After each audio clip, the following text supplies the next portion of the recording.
So on June 16th, I came down the escalator with my wife, Melania, and I said, wow, this is going to be, I have never seen outside of the Academy Awards the kind of press. But of course, look at what we have today. Mostly live cameras, some of the most dishonest people in the universe. Some of the worst people.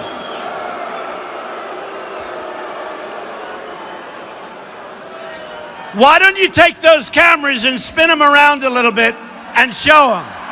Why don't you take them? Spin them around.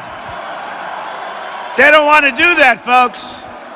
They don't want to do it. That's why I love my protesters, because the only time and the only way they show how big our crowds are, the only time is when there's a protester, because that's a negative thing, they think. But I love our protesters, right? So I came down the escalator and I made a speech. And if you notice, that's my notes for the speech. We got to go freeform. We don't want teleprompters, right? No teleprompters. We ought to have a law that if you're running for president, you're not allowed to use teleprompters. It's too easy.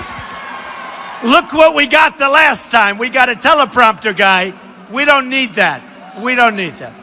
So I started talking about illegal immigration, tremendous problem.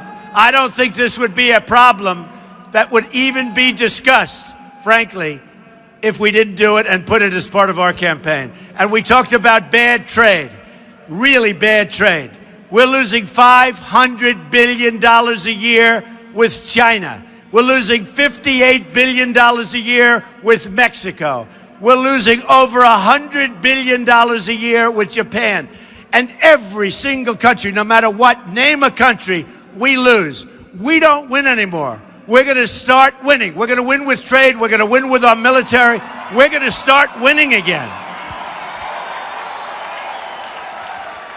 Now, our president is right now, you're right, it's pathetic.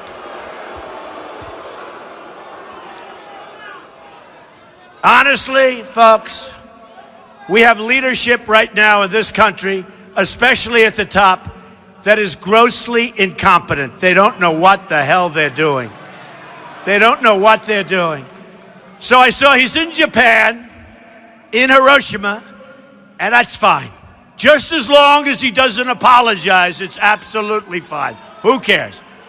But he said today that our trading partners and countries that we have relationship with, they're rattled. They're rattled. And I said, yeah, oh, that's so good. And a very, very powerful guy, a very great guy, I won't use his name, but most of you know, I saw him last week, knows everybody, highly respected. And he said, Donald, I had no idea this was going to happen, but I'm being called by all of these countries, Germany, Japan, Saudi Arabia. Think of it. We defend these countries and they don't pay us what they're supposed to be doing. Germany, Saudi Arabia, Japan, South Korea, many others. Then you look at the NATO countries, 28 total. Many of them aren't living up to their obligations. So we have common sense. We have business ability. What happens is this. He said, I can't believe it. I didn't like your rhetoric. And I happen to be a nice person, folks. I'm getting along great. I will get along so great with these countries. I will get along so great. But you know what? They're our friends. They're our allies. But they have been abusing us. They have been abusing us. This isn't 40 years ago when we could have done whatever we want. We owe $19 trillion. It's going up to $21 trillion because of the omnibus budget, which was not so good. That's the budget that allows people to come in from Syria, people to cross the border, funds Obamacare, which we shouldn't have done. Because we will terminate Obamacare and replace it, believe me, with something good. Believe me. Repeal and replace Obamacare. So this man said, Donald, I can't believe it. And he's like the biggest of the big. He said, I disagreed with your style. I really did. I disagreed. And yet now all of these countries are calling. How do we get along with Trump? We think he's going to win. What do we do? How do we do it? How do we do it? They're not going to take advantages. No more, folks.